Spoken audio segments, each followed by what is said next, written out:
No, 5 years. 4 or 5 years? How many years did I say? 15. Did I really? I meant 5. Yeah. That's okay. It's just the reverse match. I still say your name right, though. You do. You got it right. Okay, good. You totally got it right. Is it a problem if I have you here? Wait, I can... No, it's fine. It's okay. I'm good. Yeah. There we go. All right. Well, You got a solid 10 to 11 minutes with that. great. Thank you, Gary. Oh, it's water. Right. So pretty. Congratulations on 50 years of Scooby Doo. Thank you. How have you seen the evolution of the character over that time and as you watch the character on screen over the years? And your characters as well. Of Scooby Doo, do you mean? Or? Yeah, of Scooby Doo and your characters on Scooby Doo. Yeah. Well, I was just saying earlier, I feel like with Velma, I feel like nerds and geeks are now the cool kids running the world. So I think she's kind of, I don't know, like she's finding her own probably, or at least, I don't know. She just seems like, now she's like, I knew it all along, right? And Daphne's become, she went from kind of being kind of the cute girlfriend of Fred, who just like never, didn't really talk much, and now she's like doing exposition. She's talking about how they solved the mystery. She's got a puppet and a beard, and she's like the weird one. And I mean, no, Daphne's definitely completely changed. Yeah, much more snarky too since I started.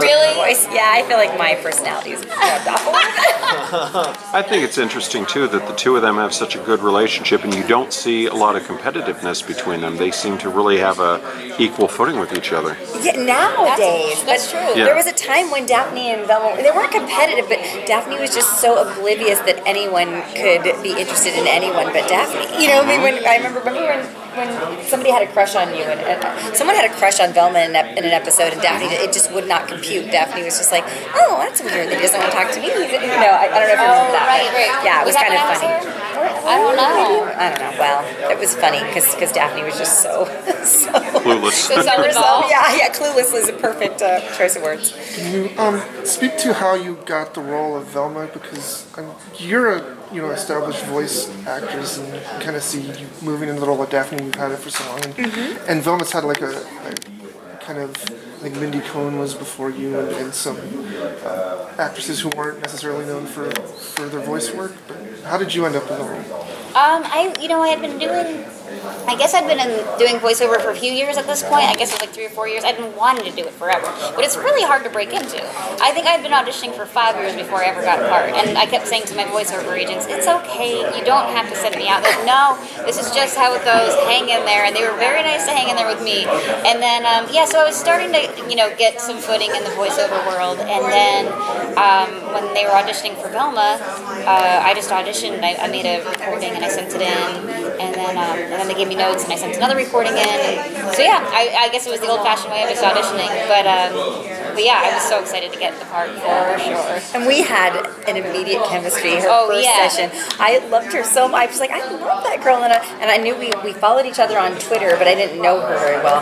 And I was like, I'm gonna message her, and then I sent a message like it was so fun today. You were just I just feel so like I just adore you. And I don't remember exactly what I said, but then I immediately regretted sending it because I don't think she saw it for a while, and I was like, oh God, I shouldn't have written this. It was weird. Now it's gonna be weird. No, immediately when she saw it, she was like, oh my God, I feel the same way. But there was that long period of time where I was like, oh God, regretting all my life choices.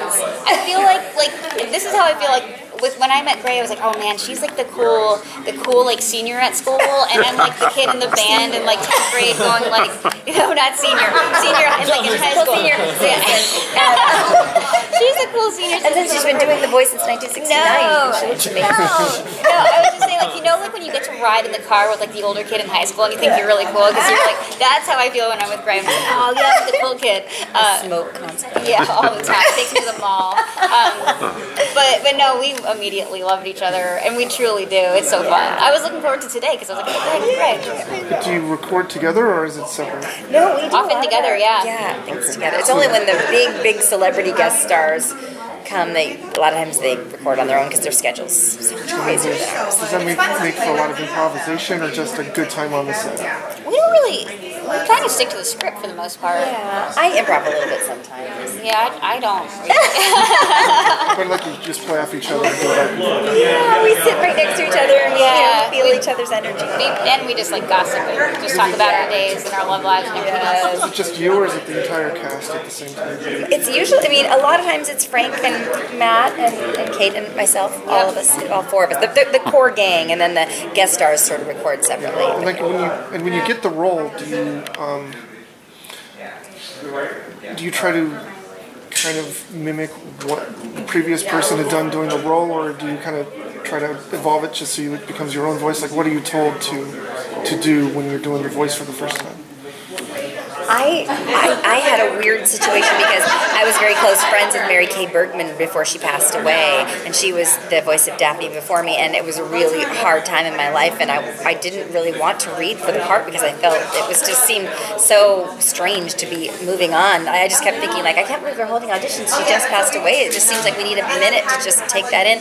And her husband and I were good friends, and he was actually staying with me for a little bit because he was just going through a hard time as well, and I was like, there's no way I'm reading for this, Dino. And he's like, great. She was, she adored you. She was your teacher, your mentor. If anyone should read for it, it should be you. And I said, well, I can't listen to the tape that they gave me because it's just too painful. I will go in and just do my best. And so I kind of just did my version of what I felt Daphne would be. But the director and the engineer said, great, we got goosebumps. It was like Mary Kay was there. I mean, you sounded so much like her. So I'm still not. It's still kind of painful for me to listen to anything that she did before because it's just so sad. She was such an incredible talent, and it was just so sad that the world lost her when it did. And so I haven't listened, so I don't know if I have moved away from sounding like her or if I still do. But I thank her every day. I give her a little shout out for this amazing torch that was passed. So I know, Greg, you have kids. Right? Yes, and is that? Is Scooby Doo like one of the really cool things that they're really excited about as compared to the other things that you do? Well, we're hippie parents who do Waldorf in school. They don't allow any media or anything, but I do cheat. Don't tell the moms at the schoolyard. Everyone's like, these wooden toys. That's all we play with. But an abacus. Yeah. My oldest is such a comedian. Text when he first came back from preschool. He was like, I don't like that school. And then we went out to eat, and he goes, oh, hey, guess what this is? He picked up a toothpick. And we're like, what? And he's like, it's a toy at my school. Because it's just a piece of wood. My son, who now does voiceovers as well, he's Lincoln on the Loud House. Oh, they did. Yeah, and he does Van Marina. Show right now, yeah. Yes, and Super Wings. He's on both things. But anyway, he always has been a comedian, and I always joke about that. So. Your first memory of watching Scooby Doo? I watched it always after school with my brother, and sometimes it would be on before school. And I think my first memory is the Harlem Globetrotters episode. I remember going, this is funny and weird, and I loved it. Yeah.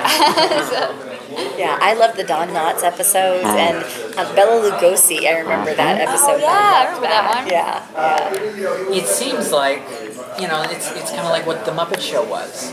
That people remember, obviously, the core characters, but they remember the guest stars interacting with the core characters. Yes. You get that a lot when people come up to you and ask you about Scooby-Doo. It's like, okay, talk about the guest stars, talk about the celebs that have been a part of what you've done. And I think now more so even the crossover, like the movies, and people are excited about like Supernatural and things like that. So sort of like taking it up one notch. Yeah. I guess the animation itself. How have you seen the evolution of the look of the characters, the look of the different episodes and TV movies and the shots? It's for Animation Scoop. So how have you seen the look evolve over the time that you've been a part of Scooby-Doo? Well, when I came in, there was a drastic change in the look. That was for Be Cool Scooby-Doo. Yeah, and everybody hated it. They were very upset. The scripts were so funny, but I don't feel like people gave it a chance because they got so turned off by the look of it. I had so many people, like even in the stand-up comedy world, like many comedians that I really admire, their kids were watching it and they're like, this is funny. It was so funny. But yeah, so that I came in right when there was like a drastic change in the look, and now it seems like it's going back. Yeah, I feel like it's gone so far, but I feel like Be Cool was like it's okay, we can't take it any further away from it is, and everyone had such a backlash that now it actually looks like the 70s ones. The Guess Who Scooby Doo looks like the 70s. I mean, it even has like almost even a wonky soundtrack. Doesn't it seem like it's like it's more with, and I think too, even with our dialogue, it's going more back to the original as far as like I think I say jinkies a lot more. Mm-hmm. Yeah. Where do you see the next 50 years? I know that sounds like a lot, but how do you think the next generations of the next 50 years will look at your characters and will look at Scooby Doo? Well, they'll probably be recycling a lot and using less plastic. And let's hope. Yeah, right. I don't know. We needed an electric Scooby, an electric mystery machine. Yeah, right. Get rid of that. That sounds good. That does sound like a good idea. Yeah, I was thinking we'd all just need electric scooters. Yeah. Ooh, good. Yes, segways. Yes, we're all like on the segways, back on the segways. Speak maybe to the evolution of the two female characters, where I think the earlier episodes, probably Daphne was probably more popular because Velma was seen as more of the kind of nerdy geek, odd girl. But now over time, geek is in, that kind of she's probably become a lot more popular, a lot more mainstream. Yeah. So how does that? I don't know. When I was growing up, all my girlfriends wanted to be Velma.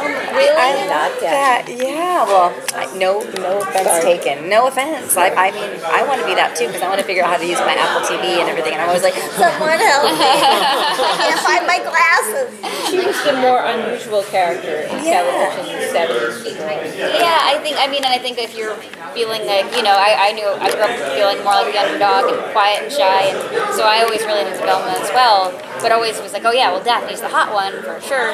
But now sometimes I see animation of Velma, I'm like, she's looking pretty good. She looks great. Well, she's thinned out quite a bit. I don't know if that pretty was hot. Her boobs are like that little skirt. Yeah. Is this for kids? You're getting fired. Mindy, hi. There's a lot of Velma cosplay going around now, and Daphne, a lot. Yeah, we actually took some pictures with it's really fun. And is that a weird experience to be with the cosplay, or is it fun, or what is it? Oh, I think it's cool. Yeah. I've never. I cosplayed as Daphne just for Halloween once. My little boy was a Scooby, and then my older son was Shaggy, and then my ex-husband, who has like a Shaggy, like he's kind of like in a Britpop type like band. He's got like a Shaggy haircut, but and he wears glasses, and they're sort of like his claim to fame. Like everybody knows him by those glasses, but he put on the Velma outfit, and so we did a picture of like all. It's so good. Yeah, he's kind of a drag Velma. Did you see the movie that came out about a year ago? Where it was Daphne and Velma in high school were the first met. Oh, yeah, I remember hearing about it on Twitter, but I didn't get to watch the movie. But I was getting tagged. Yes. Yeah. Okay. Yeah. You both played a lot of different characters. Is there any one character that you played before that you'd love to cross over? Oh wow! Well, you have just a plethora. Well, we did. It was that was the wrestling thing. Oh, well, I played Jane Jetson and Betty Rubble. And I was thinking it'd be fun to get them in for That'd be amazing. They would save so much money, right? Because they would have Jane cast, Betty cast, and they wouldn't have to pay these other actors. Cinematic universe. Yeah. Of all the I would want to watch that anyway. I'm actually friends with Matt Lillard a little bit. Yeah. Okay, what's an embarrassing Matt Lillard experience that you've had that I can kind of... What isn't an embarrassing Matt Lillard experience? Ray and Matt, they are so funny together because they've been so close for so long. They're like brother and sister, and it is so fun to watch. It really is. They tease each other a lot. Yeah, they do. Every time, because his voice is either Matt Lillard or this Chicago cop. That's like the only thing that he can do that sounds a little bit different than his regular voice. So every time they give him another character to do, he'll do it, and I go, oh yeah, that's pretty good. It sounds like a little bit like that cop, and he's like, he's like, I know. I was like, oh, I didn't realize that the cop was in this episode. And if there's like a prospector or something, I'm like, oh, so the cop's doing the prospector. I didn't realize they were bringing him back. And he's like, oh. Anyway, that's good. I'll let him know. Yeah, tell him that Ray says he does an amazing Chicago cop. And he's probably going, Jackson, why did you bring it up? That's good. Can I ask you quick about the Big Bang Theory? Because you played Raj's love interest for a while. Uh-huh. Were you surprised? I don't know. you surprised at the end where they had his character arc where it looked like they were going to finally pair him off with somebody, and then he ended up not pairing off with what was your reaction to I felt like that seemed really appropriate for Raj. I don't know, and I think too, like, just, like, not everything has to be tied up with a perfect bow, so I think everybody else had kind of found their person within the group there, so it made sense that he was the one that didn't, and I don't know, it felt right for the series. I thought that was actually a really good decision. They had the nice cameo from Sarah Michelle Gellar, who played Daphne. Oh, yeah. Oh yeah, there you go. There's a tie-in. In the Scooby Doo movies. I've never seen the Big Bang Theory. I know it's like the hugest show ever. Well, there's about 7 episodes that I think you should. I think I shouldn't because I might start fangirling.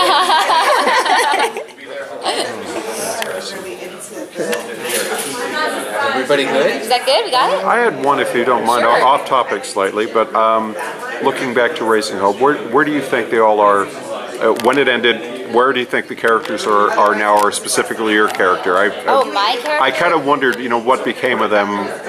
Where do I think they are? Yeah. I think she's still exactly where she was. Yeah. I think she's still probably running a daycare for dogs and old people and babies. But yeah, I mean, that show was really sweet, and I think that Lucas and Shannon, their characters, they're happily married, and they probably have 4 more kids. Mm-hmm. And Mama she's still alive and kicking, and Driving them crazy. Yeah, driving them crazy. So yeah, I don't think much has changed for that family. That's kind of what I was thinking. I was just wondering. They satisfy I your thought they'd thoughts. be exactly where they are. Yeah. Same house, same car, nobody everything. moved to the big city. How much memorabilia do you have of Scooby Doo? How much? My favorite memorabilia, and I just moved. I have moved like 4 times in the past 2 years, and the thing that I keep is the mug that you made me. Oh. Ray made me a mug, and she painted Daphne and painted Velma, and then it says GG at the bottom with the date. And I put a little thought bubble in the middle with a heart in it. Yeah. That is like my prize. It was the first season that she did with us, and so I was first. That's how I stalked her. I wrote to her on Twitter, then I made her a creepy mug, Yeah. and then I have a gift for you. I've seen all 7 episodes. Oh, that means I just literally I just put it on the new shelf the other day. I was like, yep, so got it. I buy all my stuff at Target if they have Scooby Doo. And you'll buy me stuff too. I know. I bought her. Yeah, I bought her some vintage glasses. Like I bought one for Frank. It was like the 70s editions of these Coca-Cola glasses that had Fred and Velma, and there's a Daphne in my house, because I have to remind people who bought this house. Like, would you like a beverage? Right. Everybody comes in, you kind of just sneak as much stuff as you can. I'm so empty inside. Would you like a beverage? All the kids have to share the one glass. Thanks, Mom. Do you wander the show floor at all to see what people have made or what they're selling? I'm terrified to go in there. I've been herded around so many years at these things. Like, we never go on this show floor. It's always like, okay, first you're going to do your hair and makeup, then you're going to do interviews, then you're going to do this, then you're going to do your panel. And then they just you follow people through these back hallways. I wouldn't even know what it would be like to just walk in. It's nuts. It's a sea of humanity crushing you. Yeah, I haven't gone for years. Yeah, really only when you get escorted through is the only times I've seen it lately. I explored once with my son, Tex, but it was already winding down by then, and so it wasn't as crazy. But I remember it was the year that the Minions came out for Sony, and there was some stinky people, and I thought what they should do is little Minions deodorant. That would be a really it looks exactly like a deodorant already. It does. It would be genius. Perfect. Gotta take them away. All right. Thank you.